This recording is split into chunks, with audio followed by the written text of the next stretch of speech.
Okay, so we all know the name William Shakespeare, right? But what if I told you that without one single book, a book his friends put together after he died, we would have lost half of his most legendary plays? I'm talking Macbeth, The Tempest, Twelfth Night. Just gone.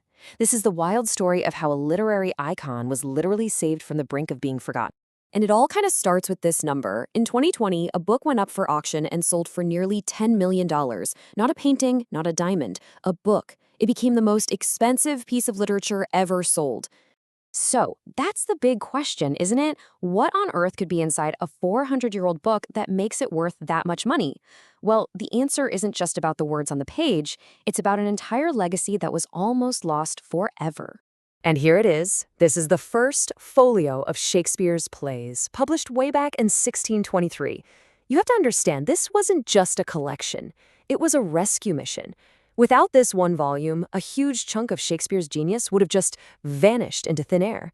So before we get back to the book itself, let's talk about the man at the center of it all. Who exactly was William Shakespeare? Here he is, the man himself, in his most famous portrait, William Shakespeare of Stratford-upon-Avon. He's probably the most famous writer in all of human history.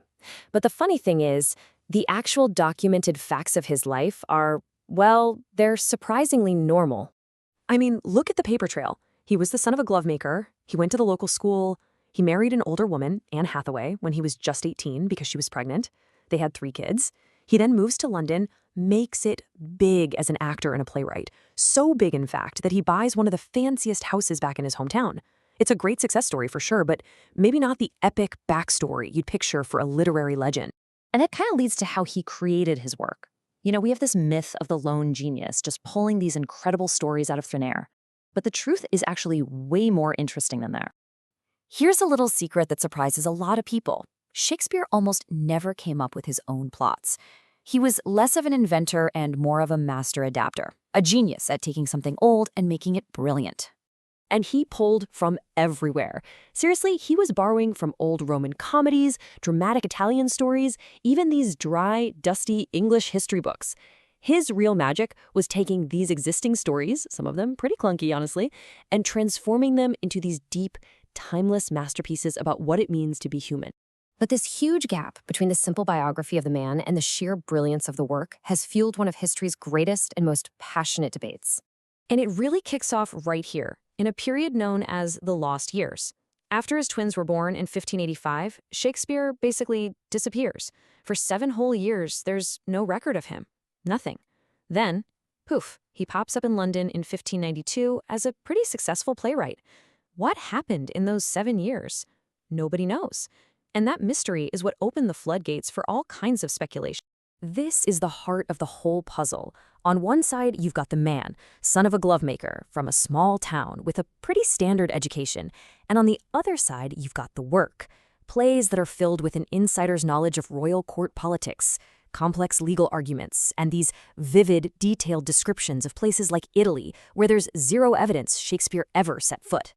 And that leads to the question that people have been asking for hundreds of years. Could the guy from Stratford, with his background, have really written all of this? This doubt has led people to look for other possible authors. And the list of potential candidates is pretty wild. People have suggested everyone from Sir Francis Bacon, the famous philosopher, to Edward de Vere, an educated and well-traveled nobleman, and even Christopher Marlowe, a rival playwright. Now, it's important to say that mainstream scholars are pretty much all in agreement that the man from Stratford was the author. But the debate itself really shows you how big that perceived gap is between the man's life and his art. Okay, so let's circle all the way back to that $10 million book. Because no matter who actually wrote the plays, the work itself was in very real danger of just disappearing. So, 7 years after Shakespeare died, 2 of his best friends and fellow actors, John Hemmings and Henry Condell, decided they had to do something to honor his memory. They took on this massive project of gathering up all of his plays to publish them in one single book. This wasn't for money. It was an act of pure friendship. And this was the result, the First Folio. Back then, you didn't print plays in a big, fancy, expensive book like this. That was for serious stuff like philosophy or poetry. Plays were seen as disposable entertainment. So this was a huge, bold statement that basically said, this work matters. This work is literature. Okay, so here is the most important part of this whole story. It comes down to this one number, 18. Out of the 36 plays they put in the folio, 18 of them had never ever been printed before. They only existed as messy scripts and notes, easily lost or thrown away. Just think about what that means. Without the First Folio, we would have no Macbeth, no Twelfth Night, no The Tempest or Julius Caesar. Some of the most important works of literature in the entire world would simply not exist.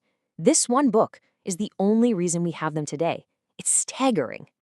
And beyond just saving these incredible plays, Shakespeare's work completely reshaped the English language. This famous line, it's just the tiniest tip of the iceberg of his linguistic legacy. It's estimated that Shakespeare introduced about 1,700 words into the English language. Now, he wasn't always making them up from scratch. In a lot of cases, he was simply the first person to ever write them down. I mean, think about words you use all the time, like assassination, eyeball, or lonely, or phrases like break the ice, wild goose chase, or calling jealousy the green-eyed monster. This is all language that he either invented or made popular, and it's so deeply woven into how we talk every single day. And his stories are so universal that they just keep getting remade and reimagined in every possible way. This awesome piece of art reimagines the famous balcony scene from Romeo and Juliet as a text message conversation. It's perfect. It shows how those core emotions, love, drama, everything, are still so relatable, even 400 years later. Which really brings us to the final big question. After 4 centuries of arguments and theories and discoveries, what really matters more?